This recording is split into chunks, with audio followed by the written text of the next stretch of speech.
ওয়াকুল জাল হক ওয়া যাকাল বাতিল ইন্নাল বাতিলা কানা যাহুকা। মুসলিমদের এখন বলা হয় সন্ত্রাসী। আমি বলি সব মুসলিমেরই সন্ত্রাসী হওয়া উচিত। সন্ত্রাসী শব্দটার অর্থ কি? সন্ত্রাসী শব্দটার অর্থ হলো যে লোক কাজ ছড়িয়ে দেয়। যখন একজন ডাকাত পুলিশকে দেখে সে ভয় পেয়ে যায়, তাহলে এই ডাকাতের জন্য সেই পুলিশ সন্ত্রাসী। আর একইভাবে দেখবেন যখনই একজন ডাকাত বা ধর্ষণকারী বা সমাজের শত্রু লোকেরা কোনো মুসলিমকে দেখবে সে ভয় পেয়ে যাবে। আমরা সমাজের শত্রুদের সন্ত্রস্ত করে রাখবো। আর পবিত্র কোরআনে বলা আছে, সূরা আনফালের 60 নম্বর আয়াতে উল্লেখ করা হয়েছে, যারা সমাজের শত্রু তাদের মনে ভীতি সঞ্চার করো। আমি জানি এখনকার দিনে সন্ত্রাস শব্দটা দিয়ে বোঝানো হয় এমন কাজ যেটা সাধারণ মানুষকে সন্ত্রস্ত করে। এই দৃষ্টিকোণ থেকে কোনো মুসলিমও কখনোই কোনো নিরীহ মানুষের উপরে কোনো সন্ত্রাস চালাবে না। একজন মুসলিম এখানে বেছে বেছে সমাজের শত্রুদের সাথে এটা করতে পারেন। এখানে বেছে বেছে চোর, ডাকাত, ধর্ষক, যখনই সমাজবিরোধী লোকেরা কোনো মুসলিমকে দেখে তখনই তারা ভয় পাবে, আর তখনই পৃথিবীতে আমরা শান্তি পাবো। প্রায় দেখা যায় একটা মানুষের একটা কাজকে দুটো আলাদা আলাদা লেভেল দেওয়া হয়।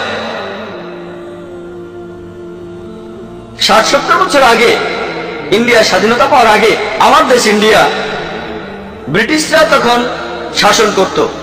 অনেক ইন্ডিয়ানই ছিল, তখন তারা ইন্ডিয়ার স্বাধীনতার জন্য যুদ্ধ করত। এই লোকগুলোকে ব্রিটিশ সরকার তখন বলতো সন্ত্রাসী। কিন্তু সাধারণ ইন্ডিয়ানরা, আমরা তাদের বলি ফ্রিডম ফাইটার, দেশপ্রেমিক। একই লোক, একই কাজ, কিন্তু আলাদা দুটো লেভেল। আপনারা যদি ব্রিটিশ সরকারের সাথে একমত হন যে ইন্ডিয়াকে শাসন করার অধিকার তাদের আছে, তাহলে আপনিও ওই লোকগুলোকে বলবেন সন্ত্রাসী। কিন্তু আপনি যদি সাধারণ ইন্ডিয়ানদের সাথে একমত হন যে ব্রিটিশরা ইন্ডিয়াতে এসেছে ব্যবসা করার জন্য, আমাদের শাসন করার অধিকার তাদের নেই, তাহলে আপনি এই লোকগুলোকে বলবেন দেশপ্রেমিক, ফ্রিডম ফাইটার। একই লোক, একই কাজ, কিন্তু দুটো আলাদা লেভেল।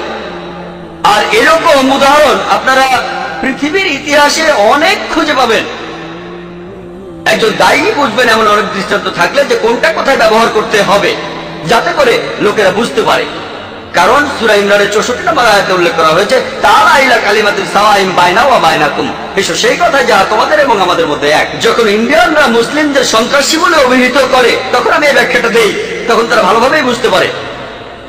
2 মাস আগে আমি ইংল্যান্ডে ছিলাম, সেই বোম ব্লাস্টের পরে, 7 জুলাইয়ের পরে একটা কনফারেন্সে আমি লেকচার দিয়েছিলাম। টনি ব্লেয়ার সেখানে আসার কথা ছিল, কিন্তু তিনি শেষে আসতে পারেন নাই। তবে চিফ অফ পুলিশ সেখানে ছিলেন, মেয়রও ছিলেন। সেখানেও আমি উদাহরণ দিয়েছি, তবে সেটা ছিল অন্যরকম। বলেছিলাম 18 শতাব্দীর শেষ দিকে আমেরিকায় স্বাধীনতা যুদ্ধ হচ্ছিল, তখন ব্রিটিশরা আমেরিকা শাসন করত। অনেক আমেরিকানই স্বাধীনতার জন্য যুদ্ধ করছিল। 1776 সালে তারা স্বাধীনতা লাভ করে। আর তখনকার উচ্চপদস্থ নেতা Benjamin Franklin, George Washington, British সরকার তখন তাদের বলতো 1 নম্বর সন্ত্রাসী। যে লোক ছিল 1 নম্বর সন্ত্রাসী, জর্জ ওয়াশিংটন, পরবর্তীতে তিনি হলেন ইউএস এর প্রেসিডেন্ট। চিন্তা করেন, সন্ত্রাসী 1 নম্বর, পরে হলেন আমেরিকার প্রেসিডেন্ট। আর তিনি হলেন আমেরিকার প্রথম প্রেসিডেন্ট যাকে সবাই শ্রদ্ধা করেন, এমনকি জর্জ বুশও।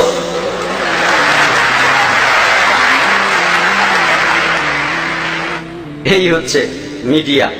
1 নম্বর সন্ত্রাসী, পরে হলো একটা দেশের প্রেসিডেন্ট, যে দেশ খুবই উন্নত, ইউএসএ। ইউএসএ হচ্ছে পৃথিবীর সবচেয়ে উন্নত একটা দেশ, আর সে দেশের প্রথম প্রেসিডেন্ট কে ছিলেন? একজন সন্ত্রাসী।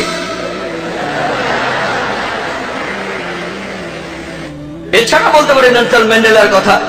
বর্তমান দক্ষিণ আফ্রিকার আগে দক্ষিণ আফ্রিকার ক্ষমতায় ছিল শ্বেতাঙ্গ বর্ণবাদী সরকার। নেলসন ম্যান্ডেলাকে এই শ্বেতাঙ্গ বর্ণবাদী সরকার আটকে রেখেছিল 25 বছর রোবেন আইল্যান্ডে, আর তাকে বলা হতো 1 নম্বর সন্ত্রাসী। পরবর্তীতে যখন দক্ষিণ আফ্রিকা বর্ণবাদী সরকারের হাত থেকে মুক্ত হলো, তখন দক্ষিণ আফ্রিকার প্রেসিডেন্ট হলেন ম্যান্ডেলা। এরপরে নেলসন ম্যান্ডেলা শান্তিতে নোবেল পুরস্কার পেলেন। আর তিনি নতুন কোনো কাজের জন্য এই শান্তি পুরস্কারটা পাননি। এমন না যে আগে তিনি সন্ত্রাসী ছিলেন, তারপরে ভালো হয়ে গেছেন, একটা খারাপ লোক ভালো হয়ে গেল, এরকম না।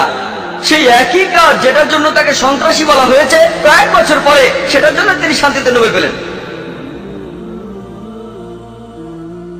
এটা খুবই অদ্ভুত।